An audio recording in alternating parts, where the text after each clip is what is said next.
Hi everybody, my name is Kayla I am a second year here at UCI. I'm currently a sociology major, but I have basically no idea what I want to do yet, so I'm kind of just like exploring my options for right now. I really like food, so I was pretty excited about this class or whatever. I have a sweet tooth, I do, but I'm also like conscious of what I eat and I try to limit the sweets and like stick more towards the healthy stuff. So when I go to the grocery store, I don't try to venture over towards the snacks and sweets and stuff. Try to, get my fruits and veggies in or whatever.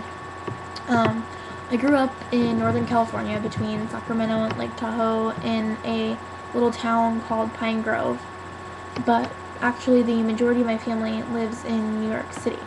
My uncle and a few of my cousins are firefighters over there. They know a bunch of people like that. So when September 11th hit, it really impacted a lot of my family members. And I think it gave us a really heightened sense of national security. Um, I mean, along with the rest of the country too, but I feel like maybe it's just because it hit closer to home for us. I don't know.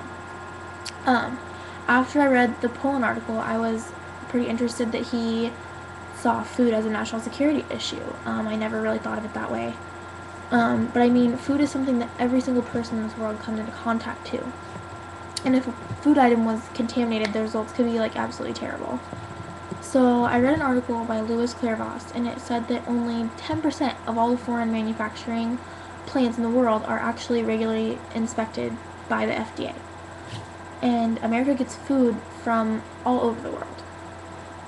So I mean, if you think about it, is our food really safe if 90% of the global manufacturers are producing food that is not being regularly checked? I also think that our dependence on food imports is a big problem.